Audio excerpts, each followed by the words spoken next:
Astronauts to the moon. Ignition sequence start. 3, 2, 1. Houston, we have a problem. Liftoff. We have a liftoff. We copy you on the ground. You got a bunch of guys about to turn blue. What you're seeing here is a mirage.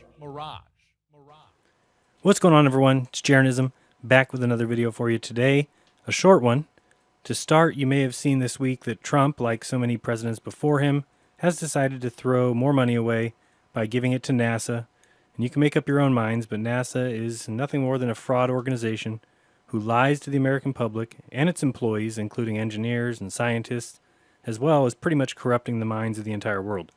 Stay tuned and I'll tell you how I think they fake space and who was the originator of it, and I'll just kind of give you an overview of where my research is headed if you want to possibly look into it as well. So now, the Trump announcement of his big deal with NASA. Enjoy. I'm going to step off the limb now.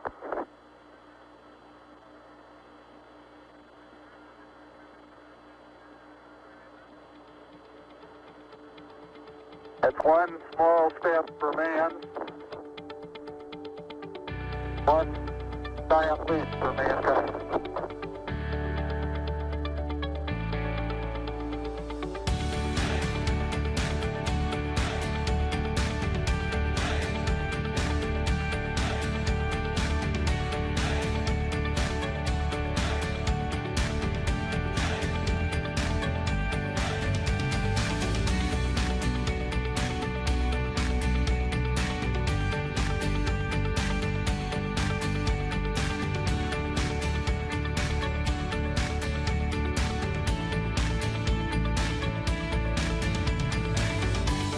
My fellow Americans, this week, in the company of astronauts, I join them for a swim in their pool.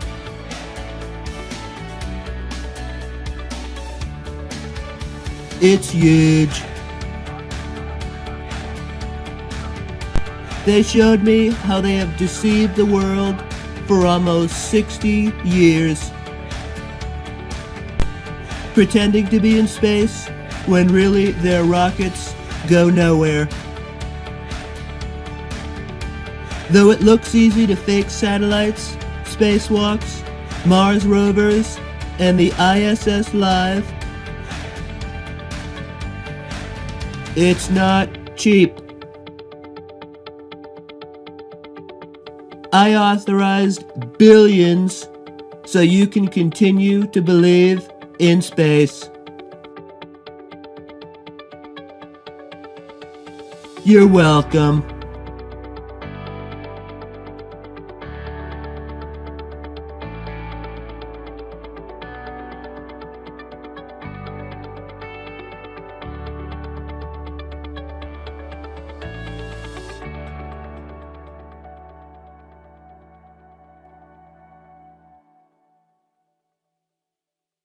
All right, well, thank you, Donald Trump.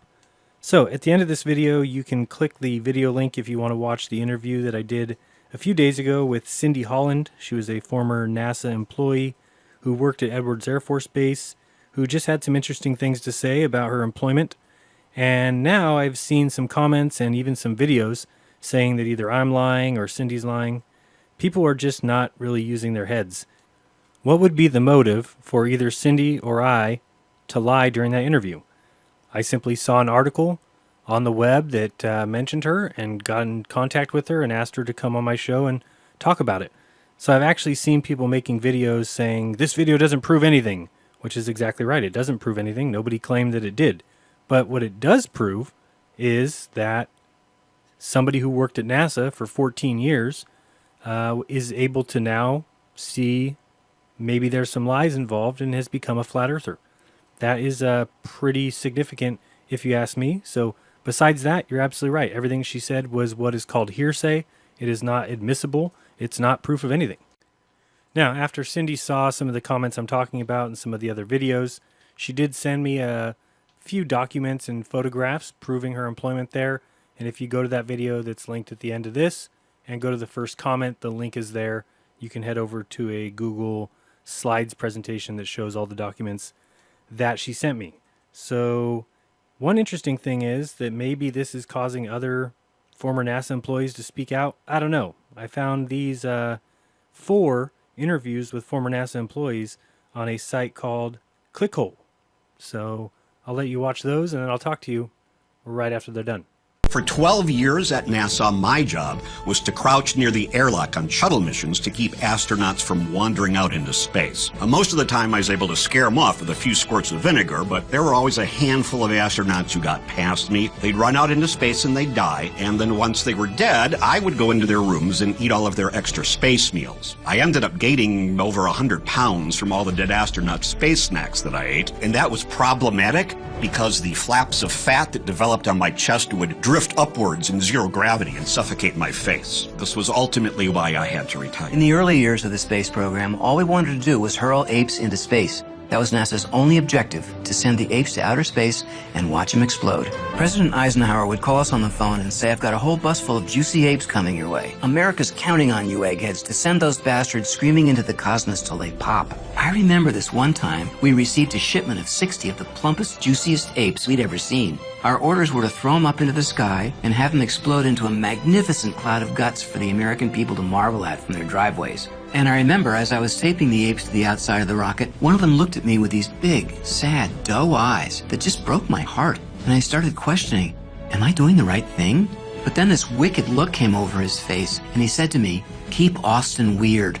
And that's when I realized that all the apes were monsters who deserved to explode. As the budget for the space program dwindled over the years, we began exploring how to use our skills as scientists to procure more funding. One idea we pursued involved hurling what was essentially fishing line into space with some goat meat on the end of it and trying to catch an alien so that we could reel the alien back to Earth and teach it about blue jeans. The hope was that the alien would be impressed by the blue jeans and would want to buy them for everyone on its home planet. And we would sell them to the aliens for $1 million. Easy money, right? Well, unfortunately, the alien we did end up catching didn't have legs. It was just a glob with thousands of teeth, and it saw no value in blue jeans. In the end, all we could do was smash the alien up with a hammer and sell its meat to a dog food factory for $50. Not quite the million we were hoping for, but still pretty good. My job was analyzing research data that the Curiosity rover would send back from Mars. A couple of years into the mission, we started receiving strange transmissions from the rover. They'd say, "Send wife," over and over again. We just assumed it was some sort of glitch and ignored it. But not long after that, we noticed in photo samples that he had built himself a wife out of rocks. It was remarkable. He would keep it clean and feed it oil and sort of nuzzle it with his face. Sometimes he'd just drive in circles around it for hours and hours. It was around this time he stopped responding to us. Now I'm not so sure about those interviews. I don't think they really prove anything. All right, clearly those are a joke. Funny though, very funny. Now before I go, let me tell you what I am looking at research-wise. I'm looking into Dr. James Gates. He's the one that found the computer code in the equations that we use for the universe, code written by Claude Shannon. Do some research on him and you will see that he worked right along with Vannevar Bush and Rockefeller. And Bush is the one, of course, who started the Manhattan Project. He's also responsible for the National Science Foundation. Also was a very early chairman of NACA, which became NASA. So where am I going with this? Well, I think space is probably a computer code written in the 1940s and stuck into a computer long ago to fool the world. Now, who knows if that's true, but I'm going to keep digging.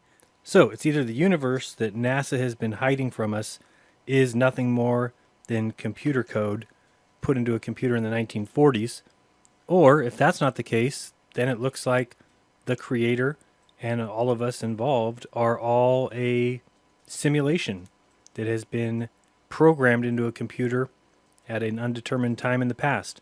That sounds a little bit crazy to me. I think what makes more sense is that men out there wanted to do something pretty wicked to gain control, and they saw an opportunity to put that code into play.